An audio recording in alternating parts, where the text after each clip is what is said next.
भगवान परशुराम को कौन नहीं जानता है। उन्हें जगत के पालनहार भगवान विष्णु का छठा अवतार भी माना जाता है।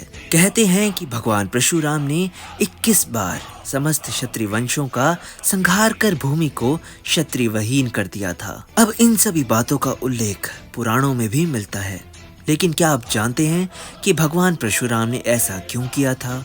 तो मैं अमन और स्वागत करता हूँ आप सभी का आपके अपने podcast channel the Aman Gupta show पर। आज के पॉडकास्ट भगवान परशुराम में। चैनल को लाइक, शेयर और सब्सक्राइब करना ना भूलें। मेरे आने वाले सभी पॉडकास्ट को सुनने के लिए जुड़े रहें मेरे साथ आपके अपने podcast channel the Aman Gupta show पर। धन्यवाद। महिष्मती नगर के राजा सहस्त्र अर्जुन क्षत्रिय समाज के हैहे वंश के राजा कार्तवीर्य और रानी कौशिक के पुत्र थे। सहस्त्र अर्जुन का वास्तविक नाम अर्जुन था। कहा जाता है कि उन्होंने भगवान दत्तात्रेय को अपनी तपस्या द्वारा प्रसन्न करके उनसे 10,000 हाथों का आशीर्वाद प्राप्त किया था। इसके बाद से ही उनका नाम अर्जुन से सहस्त्र अर्जुन पड़ा। कहा जाता है कि महिष्मती सम्राट सहस्त्र अर्जुन अपने घमंड में चूर होकर धर्म की सभी सीमाओं को लांघ चुका था। उसके अत्याचारों से जनता भी त्रस्त हो चुकी थी। वेद, पुराण और धार्मिक ग्रंथों को वह मिथ्य बताकर ब्राह्मणों का अपमान करना, ऋषियों के आश्रमों को नष्ट करना, उनका अकारण वध करना, प्रजा पर निरंतर अत्याचार करना, यहाँ तक कि उसने अपने मनोरंजन के लिए मदिरा के नशे में चूर होकर स्त्रियों के अस्तित्व को भी नष्ट कर चुका था। ऐसे ही एक बार सहस्त्र अर्जुन अपनी पूरी सेना के साथ जंगलों से होते हुए जमदग्नि ऋषि के आश्रम कुछ देर विश्राम करने के लिए पहुंचा था। महर्षि जमदग्नि ने भी सहस्त्र अर्जुन को पूरा सम्मान और सत्कार भी दिया था। कहते हैं कि ऋषि जमदग्नि के पास देवराज इंद्र से प्राप्त दिव्य गुणों वाली कामधेनु नामक चमत्कारी गाय थी।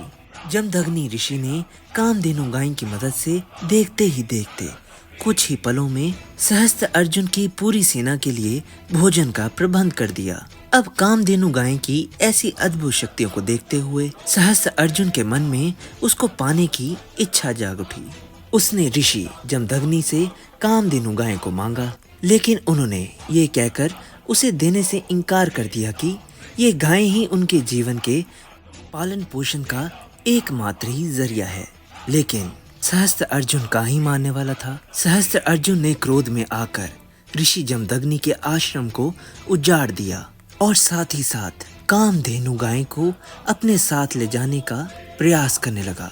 लेकिन तभी ही कामधेनु सहस्त्र अर्जुन के हाथों से छूटकर स्वर्ग की ओर चली गई। इसके बाद जब भगवान परशुराम अपने आश्रम पहुंचे तो अपने आश्रम को तहस नहस देखकर और अपने माता पिता के अपमान की बातें सुनकर बहुत ही ज्यादा क्रोध उत्पन्न हो गया। उन्होंने उसी समय सहस्त्र अर्जुन और उसकी सेना का नाश करने का संकल्प ले लिया।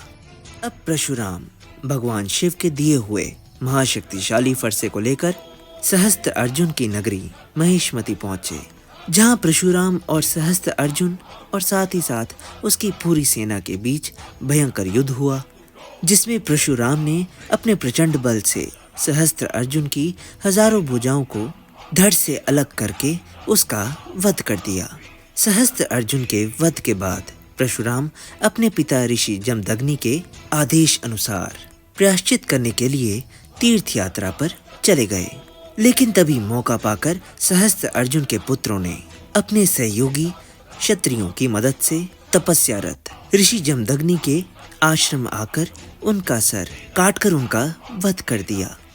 जब परशुराम माता की पुकार सुनकर आश्रम पहुंचे तो उन्होंने माता को विलाप करते हुए देखा और वहीं पास ही पिता का कटा हुआ सिर और उन्होंने शरीर पर 21 घाव देखे। ये देखकर परशुराम बहुत ही ज्यादा क्रोधित हो उठे। उन्होंने ये शपथ ली कि वह है वंश का ही नहीं बल्कि समस्त क्षत्रिय वंशों का 21 बार संहार कर भूमि को क्षत्रियविहीन कर देंगे। और उन्होंने अपने इस संकल्प को पूरा भी किया। तो दर्शकों, हर हर महादेव, जय परशुराम। यही था आज का पॉडकास्ट। आशा करता हूँ कि आज की कहानी आप सभी को बहुत ही ज्यादा पसंद आई हो।